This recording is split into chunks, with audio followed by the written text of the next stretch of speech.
To the transgender community, I am more than willing to give you an audience, but you will not summon me. I am not bending to anybody's demands.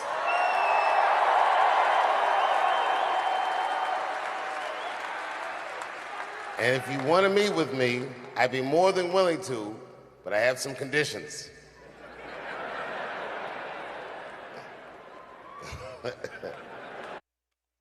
What's going on, Rebel family? Today's video, cancel who? Steve, that's who. But before we get to the video, go ahead and like, share, and subscribe to the channel. Hit the notification bell so you're notified whenever I go live or new videos drop, and to continue to support the channel if you value the content. But so let's get right to it here. So Steve Harvey, veteran comedian Steve Harvey, actor, one of the kings of comedy, just recently stated that he would no longer do stand-up comedy. He would no longer perform stand-up because of cancel culture. That if he did, and we're going to get into this in detail, but I just want to set up the video, or set the video up here, that his career would be over. So I want to contrast what is manhood and standing on your principles versus not standing on them. And we're going to use Steve Harvey and Dave Chappelle to make that contrast. So the initial clip that you saw comes from a show that Dave Chappelle did after all of the controversy surrounding his latest Netflix special, The Closer.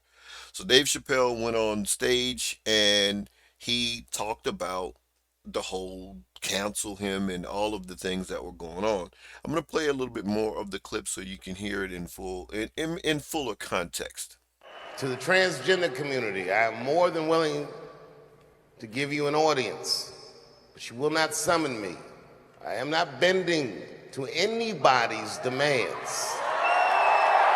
Okay, look at how he handled that. He said, "You will not summon me, and I'm not bending to anybody's demands." That statement is a statement of a man standing on principles, a man who's not afraid to, stand on what he believes and be firm on it. This is the type of manhood that we need to see. And like I said, I don't like to get off into praising celebrities because, at some point they may be compromised, but whenever one of them does good, just like I point out all of the negativity that they may do or that they may contribute to the demise of our community, then I absolutely can point out when one of them is saying something or exhibiting a behavior that, we should learn how to emulate here.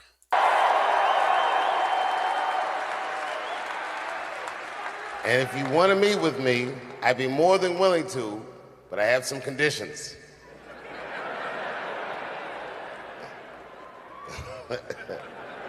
First of all, you cannot come if you have not watched my special from beginning to end.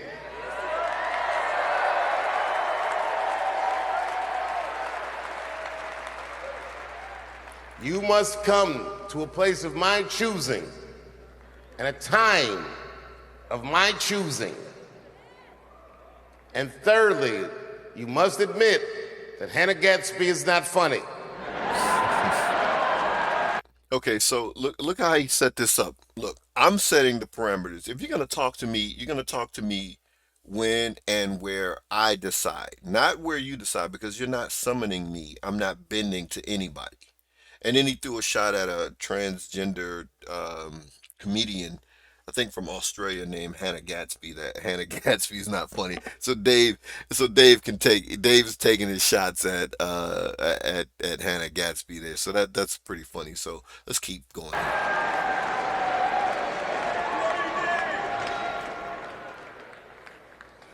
I desperately want people to see this movie, but I understand why investors would be nervous. Since nobody will touch it, I'll tell you what I'll do. I will make it available for all of you in 10 American cities, going on sale in the next few days. You will be able to see this movie in its entirety, and you can see what they're trying to obstruct you from seeing. And you can judge for yourself, but you cannot have this conversation and exclude my voice from it. That is only fair. You have to answer the question, Am I canceled or not? Then let's go. Thank you very much and good night. Yeah, so I think it was called Stunted. You can find the whole clip on YouTube. He was talking about a documentary that he did that investors do not want to touch the documentary because of all of the controversy surrounding Dave Chappelle at this particular point in time. So he made it available for everyone to see a documentary about what he did in the cornfields during COVID, some of the shows that he did, and so forth. So let's get to the last clip here. It's been said in the press that I was invited to speak to the transgender employees at Netflix, and I refuse. That is not true. If they had invited me, I would have accepted it, although I am confused about what we are speaking about. I said what I said, and boy, I heard what you said. My God, how could I not? You said you want a safe working environment at Netflix. Well, it seems like I'm the only one that can't go to the office anymore.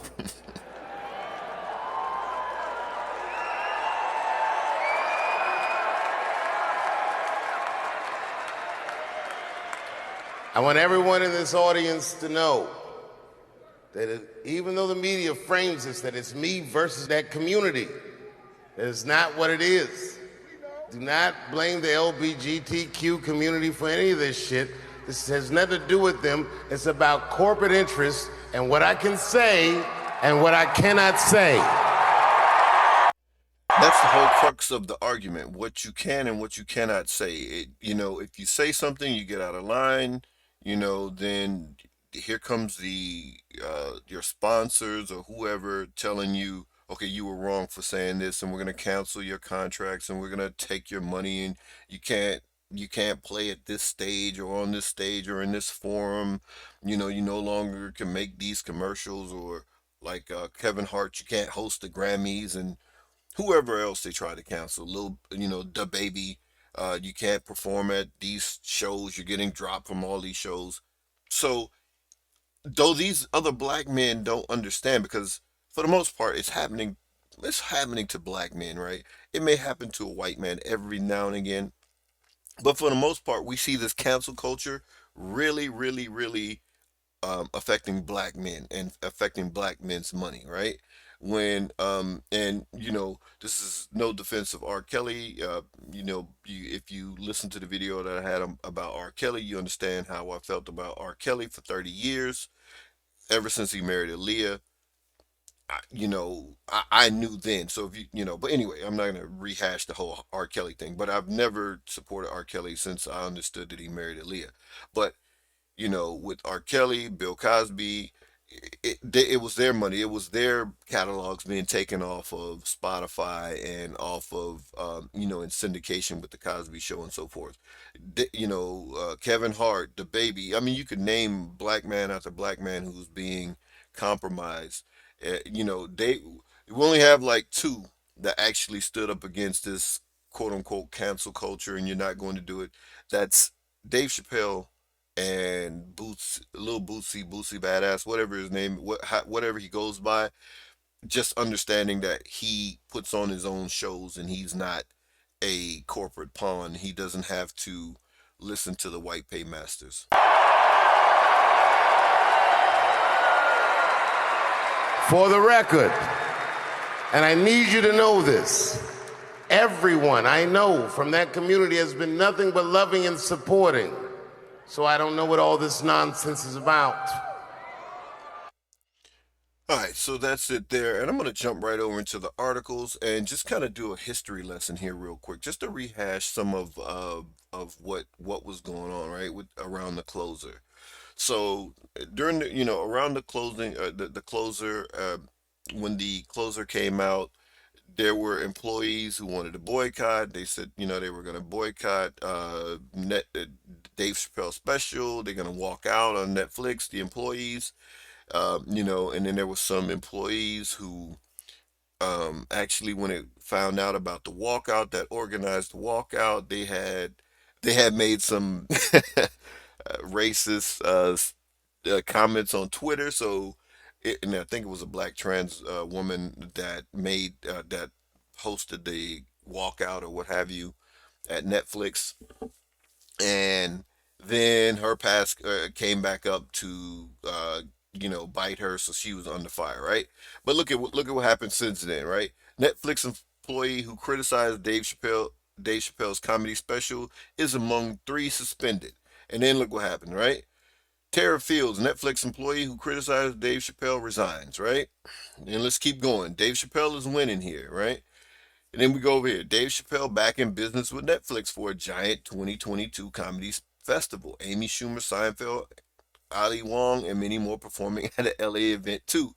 So not only did they not cancel Dave Chappelle, but they got back in business with Dave Chappelle again to host two more specials. Dave Chappelle is gonna have two more specials coming on Netflix, right? So this is how you win. This is what it looks like when you're winning, right? Dave Chappelle is winning, right?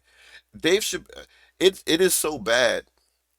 It is so bad in terms of the bullying from that particular community that Dave Chappelle's friend, he met with his friend Patton Oswalt, who is an LGBT supporter. He might be LGBT himself. He took a picture with Dave Chappelle.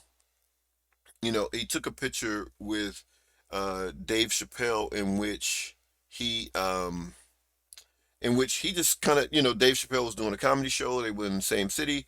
Dave Chappelle told him, "Hey, stop by. Stop by. We'll do something."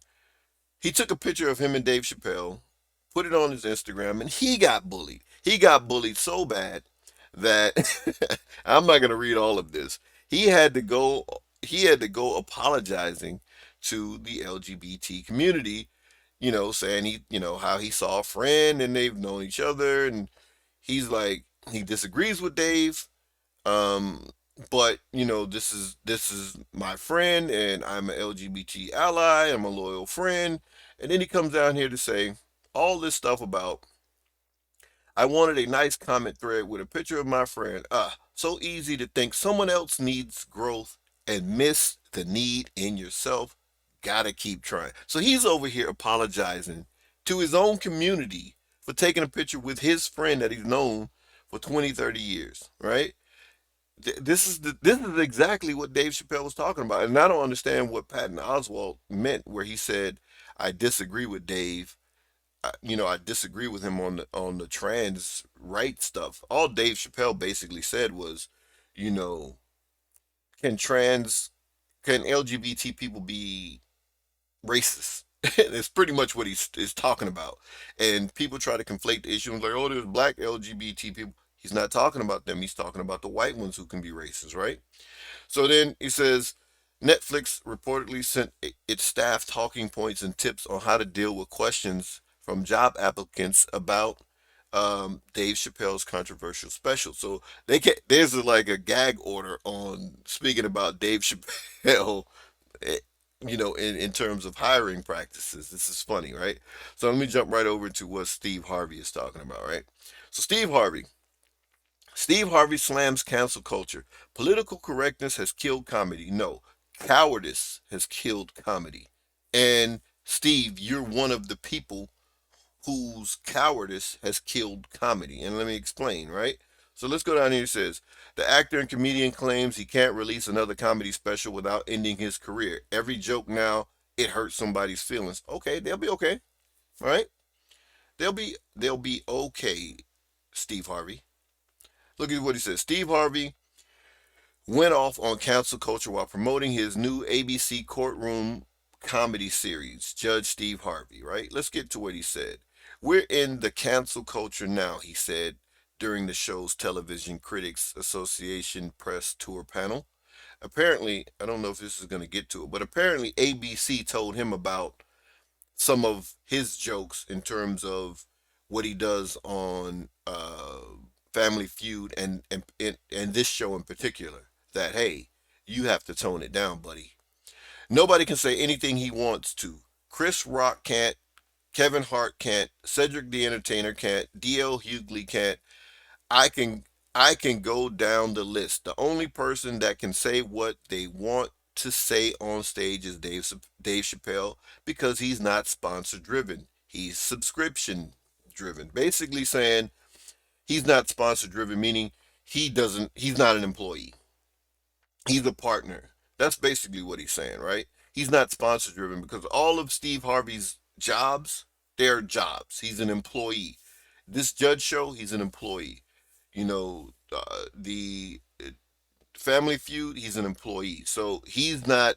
Dave Chappelle is not an employee. That's pretty much what he's saying here. All right, so let's go over here. He said, if I had tried to continue as a stand-up, there's no way I could maintain it because political correctness has killed comedy. Has killed it. He continued. No, cowardice has killed it. And I'm calling Steve Harvey a coward. I'm not saying this for any of the other brothers that he mentioned, excuse me, not Dave Chappelle, but Kevin Hart, D.L. Hughley, Cedric the Entertainer. I'm not saying that for them because this is Steve Harvey speaking for them.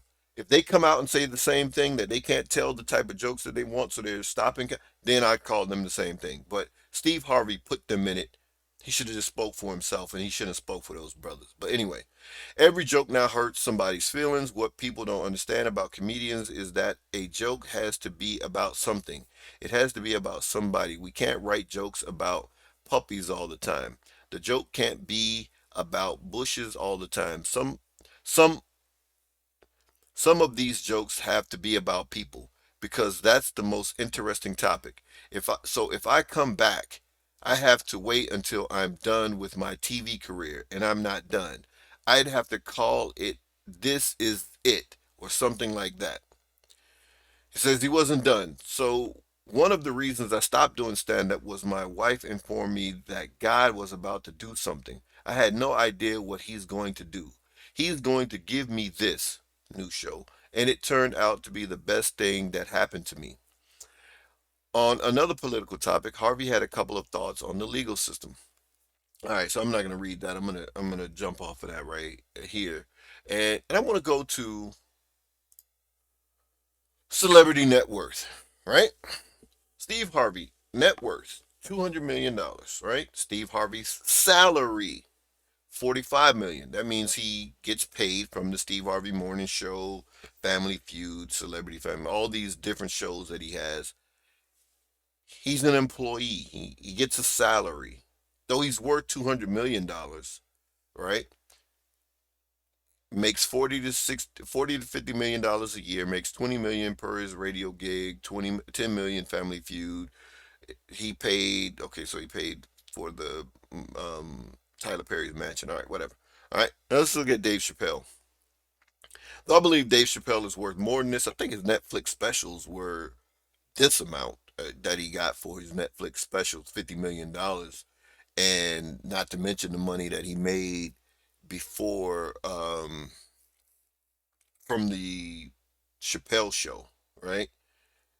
Dave Chappelle, but nonetheless, and I'm not counting anybody's pockets. I'm just bringing this up to a point to say that, I thought that, you know, we were we were we were trying to become financially free, independently free, so you don't have bosses or supervisors or a job to answer to, so you can be financially free. Financial freedom, I thought it was a goal of black people, so that you can tell the truth. You can't you're not afraid to tell the truth, and you can stand up for justice, stand up for what's correct, right?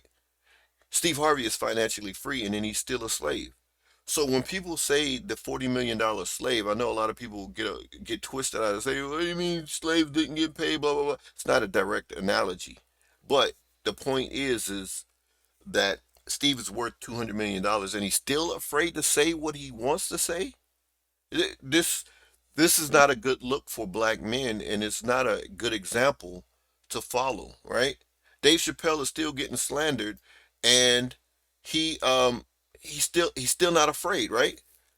Dave Chappelle and the black ass lie that keeps us down. This is written by Jamela Lemieux. I mean Jamela Lepuc, as the Professor Black Truth says, Jamela Lepuc, right? She's been on this for a while. They're still writing these silly articles about Dave Chappelle, right? So they've stepped it up. Instead of just getting um, people from the LGBT community to write these articles about Dave Chappelle, they finally got one of their black bootlicks. They're one of their favorite black bootlicks from way back. You know, she was in the Surviving R. Kelly documentary and so forth. She's been on this hate black men for a long time.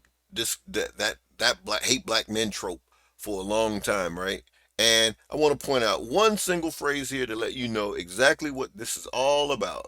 That right there, the cishet black man. As soon as you hear those words, you know what it's going to be on. You know it's going to be the same old black feminist tropes, and this is what Jamela Lepuc looks like. These are some, I don't know what she looks like today. These are some pictures from a while back with this silliness that she has going on. She's the daughter of a quote unquote ex Panther who had all kinds of.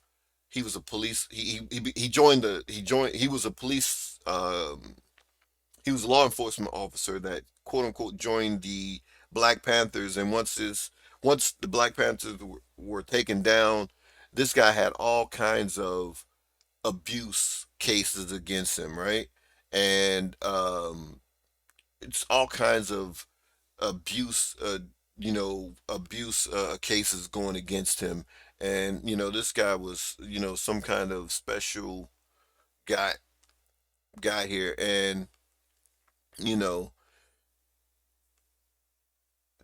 Jamila, he's I think he was a French guy. He's a French Haitian guy or something to that effect. Her father. This is her father is a was a corrupt or police officer allegedly, corrupt police officer allegedly, right?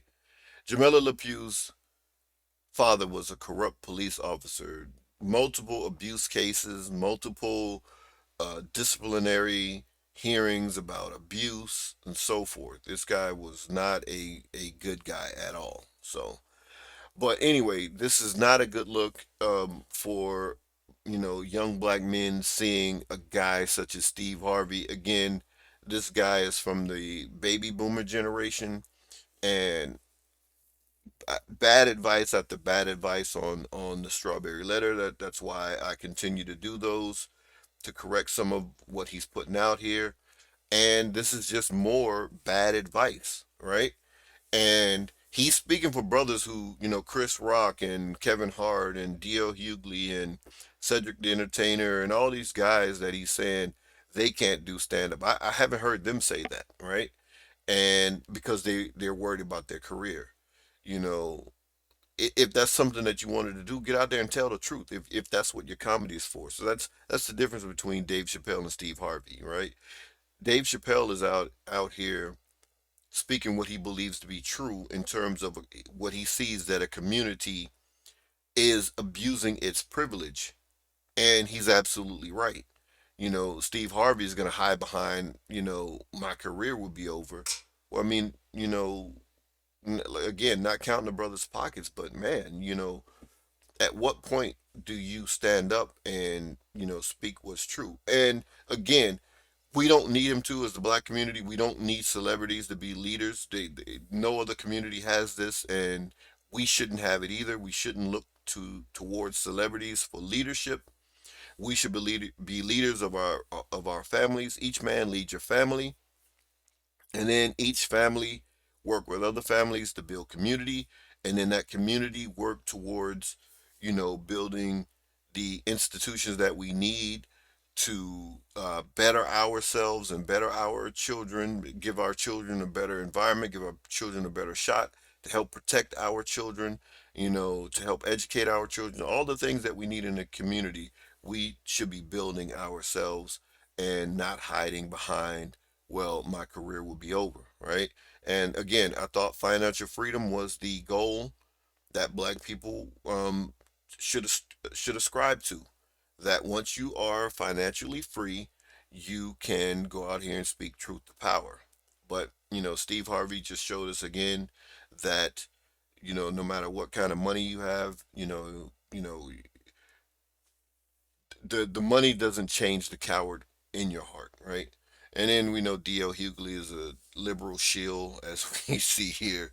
D.L. Hughley and Steve. It seems like, except for Cedric and Bernie Mac is gone, but Cedric has not drifted off into the land of the the the Coon and Sambo as Steve Harvey and D.L. Hughley has. But in this regard, D.L. Hughley has not made this statement, so I won't put him on that class. But absolutely, Steve Harvey is 100% a coward for this statement. But anyway, so those are my final thoughts. Peace, Rebel family.